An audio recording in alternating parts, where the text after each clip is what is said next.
Why does oral tradition continue to be used to reconstruct the history of Precolonial Zimbabwe despite its weaknesses? Join our final week intensive coaching sessions in Tottenham tailored to help students break down past paper questions, understand key themes like oral tradition and African historiography, practice mock exam questions under time conditions, get individual feedback on writing structure and argument. Of Great Zimbabwe, Mapungubwe led to the rise of Great Zimbabwe. Tavane information iri true about the political arena yemastates aya wapedza. Imimi problem yenyu hamudi kunjota zvinhu pasi.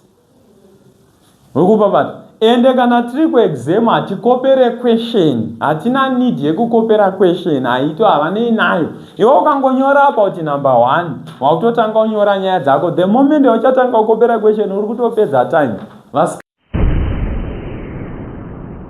These walls or whatsoever was constructed for what purpose, but oral tradition explore to us the reasons why we've got artifacts, the reason why we've got whatever we found those Vinicity ruins. Unlike written records avazvitaura not avazvizivi. Wapedza wabva pareligion wakutaura nyaya ichi chimwe chinobudisa social totemism, which denotes that oral tradition is important because it is the only source which provides us with the names of a king at Great Zimbabwe. Unlike oral tradition, unlike archaeology, it is a silent reporter. It does not review who was the king at Great Zimbabwe.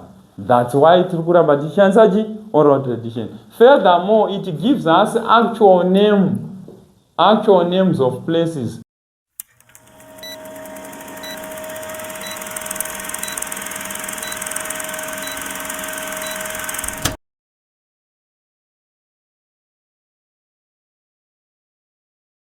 Want to revise, this is our final mock exam for African history. So the question says, why should oral tradition continue to be used to reconstruct history of pre-colonial societies of Zimbabwe despite its weaknesses? This is a question for June 2009. So I have compiled several questions from different question papers. Are we together? So if you are going to study all questions that we have recorded or that we have done before, changonoti my questions ema sources afa akada se akachinja. Either apa papanyorwa iya yatakatopesera kuita takatoita nema methods is and so inini the issue andinayo, this question demands candidates to give reasons why we should continue use oral tradition despite the fact that oral tradition have got its own demerits.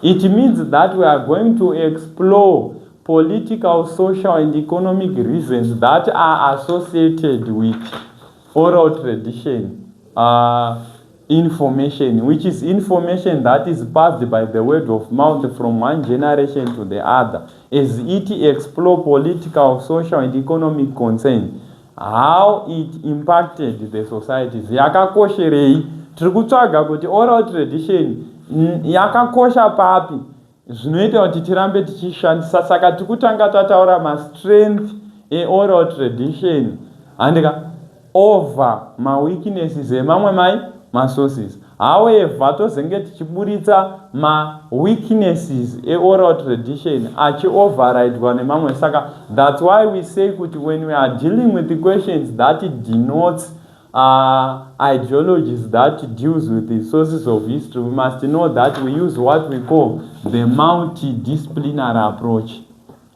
I think those who are watching online, if you open my playlist, you scroll the playlist, you find out more. I've done more than 4 questions explaining about sources of history, but this is just vozi vanhu hamutendi kamoda kutenda maona saThomas.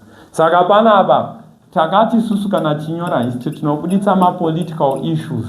Andika panapa tina api ma-political issues anotaurwa ne-oral tradition. Ndakati nini kana tichinyora ma-questions ema-sources of history tinofana kuincluda vanaziwa, vana gokomere vanonyorwa, vana mapungubwe andika vanonge vachinyorwa ipapo, Great Zimbabwe uchipa sema-example the same nechi. Saka panapa kuma-political issues tikuda kuprova kukosha kwe-oral tradition. Oral tradition gives us the names of the kings. For example, at Great Zimbabwe it states that the king was King Chibata Matos. This proves that despite its weaknesses, oral tradition we have another implication which denotes that oral tradition is important because it is the only source which provides us with the names of a king at Great Zimbabwe. Unlike oral tradition, unlike archaeology, it is a silent reporter. It does not review who was the king at Great Zimbabwe. That's why it is oral tradition. Furthermore, it gives us actual names of places. For example, it names that there were states such as Gokomere, which existed prior to the origins of Great Zimbabwe, together Maveni, and so forth. Unlike archaeology, it does not give the actual names of states that were surrounding Great Zimbabwe.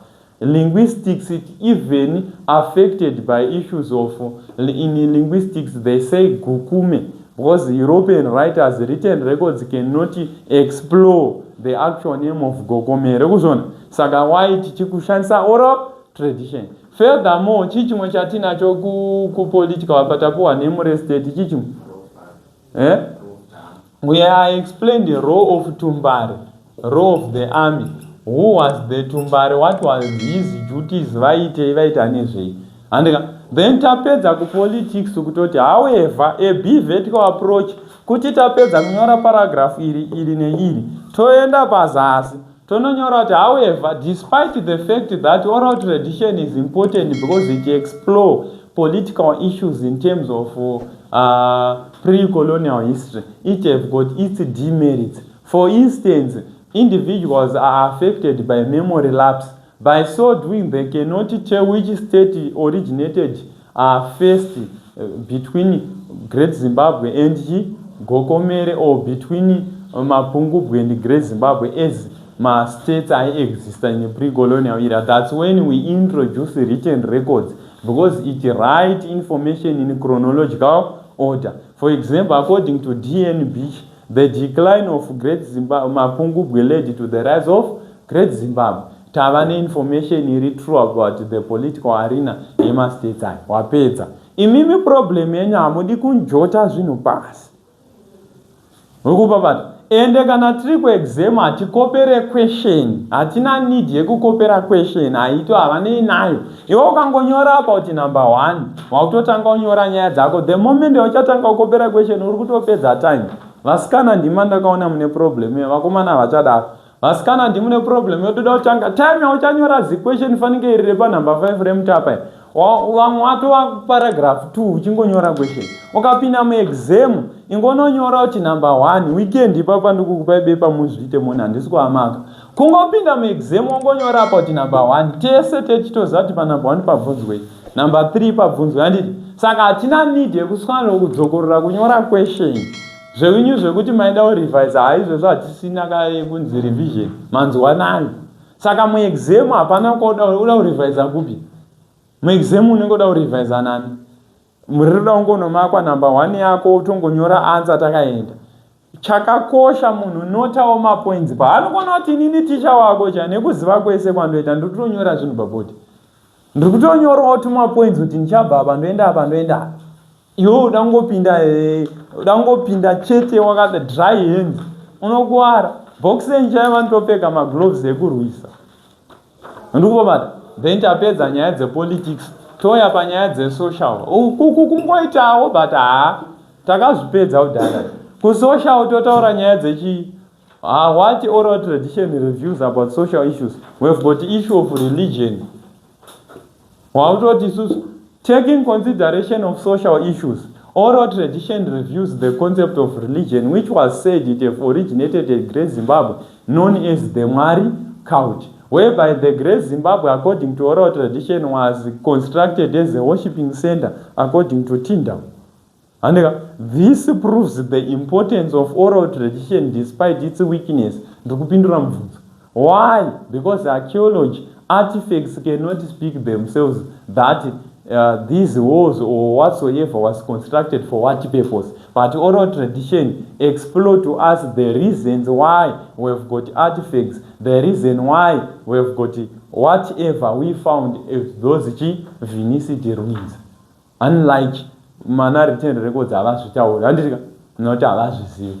Wapedza wabva pareligion wakutaura nyaya ichi chimwe chinobudisa social totemism.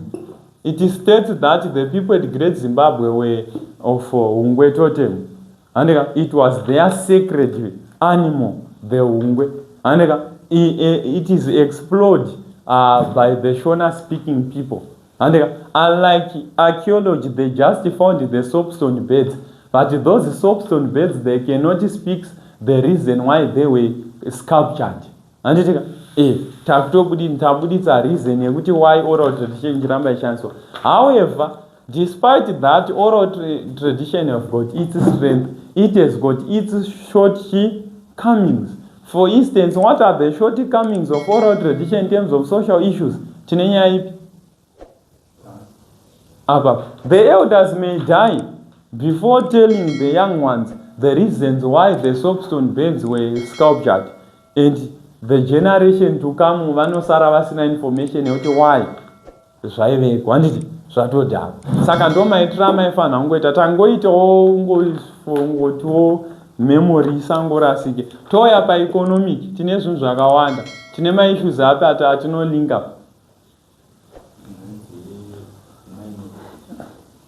Ana mining kure totaura nyaya dzechia, totaura nyaya vana trade mining zvinoita alright.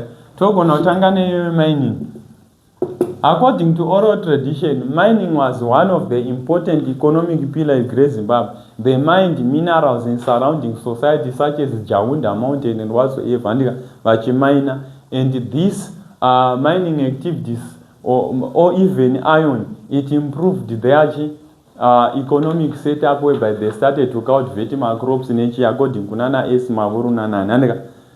Unlike tikada kuenda kunana archaeology, they just found minerals and iron tools, but these tools and these minerals, they do not speak of themselves the reason why they were found at Great Zimbabwe. That's why oral tradition remains the main source.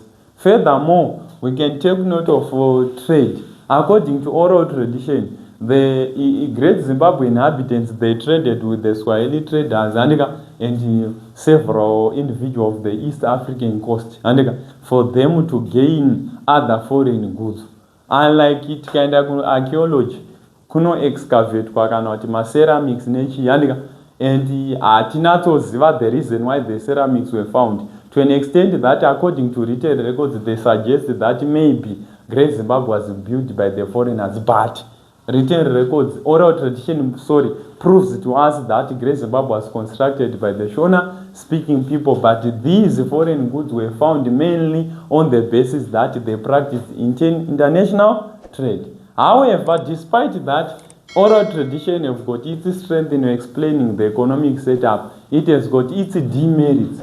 For instance, economically, oral tradition does not prove kuti totaura nyaya dzekuti madebts aitwa trading yacho haina izvozvo. It does not prove the owner vezvinhu. Andikona chingodaro uchingotsvaga mafacts. So this is how you answer your what do you call it, your questions that are related to sources of history as we are going to write. So yo ukaona usingakwanise kutodhinota kudai so kupinda kwako mubhendi 1 kunonetsa mwanangu. Musazoti hatina kuudzana maresults auya.